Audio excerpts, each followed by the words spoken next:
नमस्कार दोस्तों, मैं विकास मल्होत्रा स्वागत करता हूं आपका लाल किताब एस्ट्रो सेंटर चैनल पर। ज्ञान और बुद्धि की देवी मां सरस्वती को समर्पित बसंत पंचमी का पर्व आने वाला है। इस पर हमने एक वीडियो ऑलरेडी शेयर किया हुआ है कि कुछ उपाय आप बसंत पंचमी पे अगर करते हैं तो उससे मां सरस्वती की कृपा आपको जरूर मिलेगी। और किसी ऐसी सिचुएशन में कि जहां आपका बच्चा कहीं पढ़ाई में कमजोर है या ग्रेस्पिंग पावर कम है, तो ऐसे केसेस में वो उपाय रामबाण उपायों की तरह काम करते हैं। तो वो उपाय तो आप जरूर करें। अगर आपने वो वीडियो नहीं देखा हमारा, तो उस वीडियो का लिंक इस वीडियो की डिस्क्रिप्शन में दिया हुआ है, उस वीडियो को भी जरूर देखें। आज का ये वीडियो बहुत ज़्यादा इम्पॉर्टेंट है, क्योंकि सबसे पहले तो मैं आपसे ये बात करूंगा कि बसंत पंचमी पे आप माँ सरस्वती की पूजा कैसे करें, किस शुभ मुहूर्त में पूजा करनी चाहिए। और इसके अलावा एक ऐसी चीज़ आपके साथ शेयर करूंगा, अगर माँ सरस्वती को आप चढ़ाते हैं बसंत पंचमी के दिन तो उनकी कृपा आपको जरूर मिलेगी। ये ऐसा उपाय है जो हर व्यक्ति कर सकता है। ये मनोकामना पूर्ति उपाय है।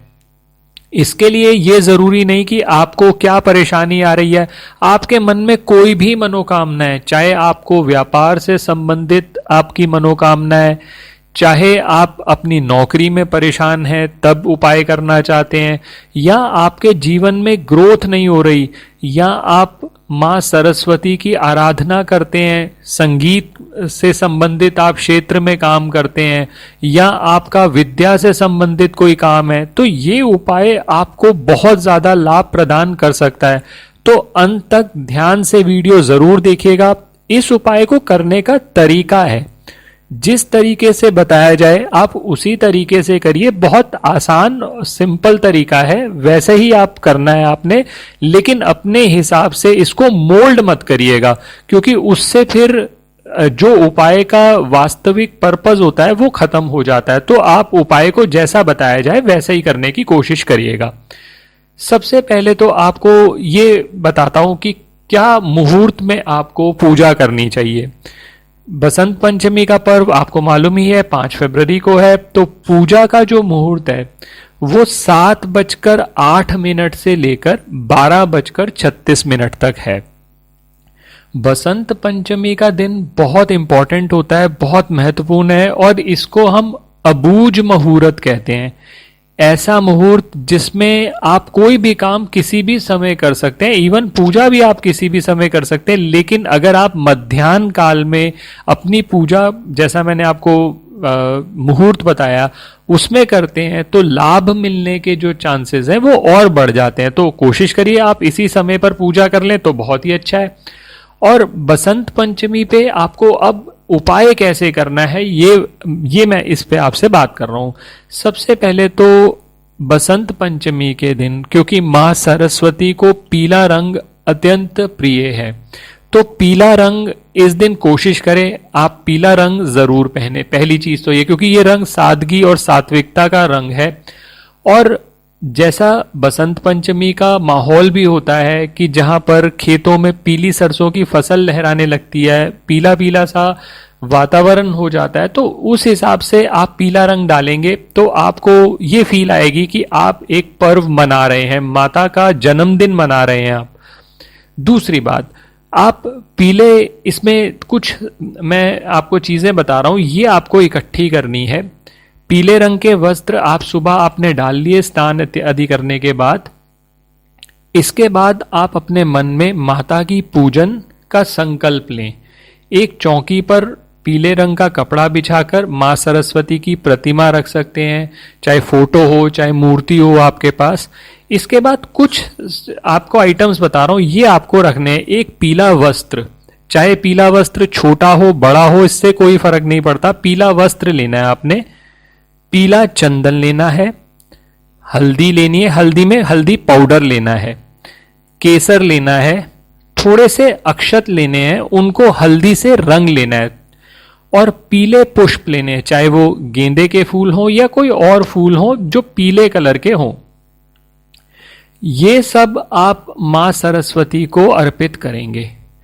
इसके बाद वो एक चीज जो मैंने इस वीडियो में जिसको बता रहा हूं, वो आपने मन में अपने मनोकामना रखते हुए पीले रंग के मीठे चावल बनाएंगे आप, और मां सरस्वती को आप भोग लगाएंगे, और इस भोग लगाते हुए आप अपनी मनोकामना उनको बताएंगे। और ये दिन क्योंकि विद्यार्थियों के लिए बहुत खास होता है, तो विद्यार्थी इस दिन पूजा के समय अपनी किताबें माँ के सामने रखें और उनकी पूजा करें। और अगर आप संगीत के क्षेत्र से जुड़े हैं तो कोई वाद्य यंत्र अगर आप यूज करते हैं तो वो भी माता की पूजा के समक्ष उनके सामने रखें, माँ की आरती करें, वंदना करें। जो भी आपको मंत्र आते हो, चाहे आप उन मंत्रों को पढ़ के बोल दीजिए, चाहे आप उनके भजन लगा लीजिए, कुछ भी आप कर सकते हैं। आप माता की पूजा करेंगे। इस पूजा करने के बाद ये जो पीले मीठे चावल बनाए हैं आपने, कुछ चावल आप अपने पास रख लेंगे, वो आप लोग अपने सारे परिवार के लोग उसको खाएंगे, और बाकी जितने चावल बच गए आप उसको चाहे गरीबों में बांट दीजिए, चाहे किसी और को बांट दीजिए, जिसको भी आपको आपके लिए पॉसिबल है, आपके लिए संभव है, आप उसको उन चावलों को बांट दीजिए। अब जो चीजें मैंने रखवाई थी उनका क्या करना है।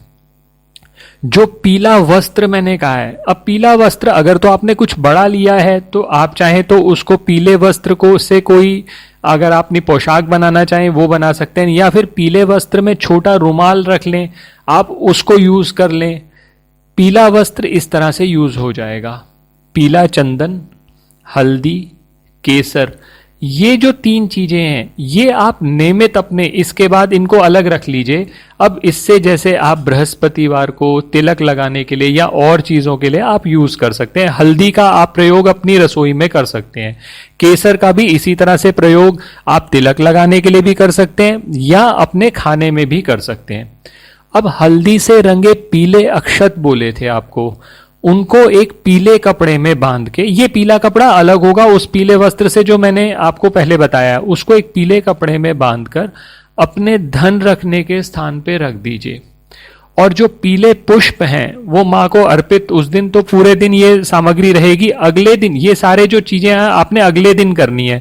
जो पीले रंग के मीठे चावल बोले हैं वो सेम डे करना है, बाकी सब अगले दिन करेंगे आप। और जो पीले पुष्प थे आपने माँ सरस्वती को चढ़ाए थे, वो आप लेकर आप किसी भी पीपल वृक्ष के नीचे छोड़ दीजिए।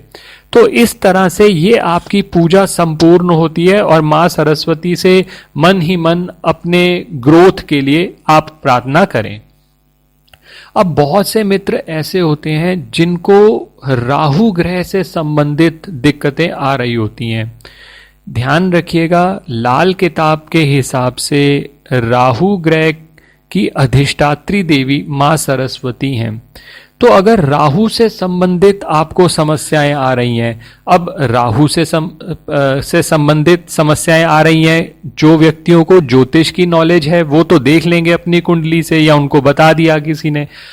आम व्यक्ति कैसे देखे उसके लिए भी मैं कुछ टिप्स दे रहा हूं।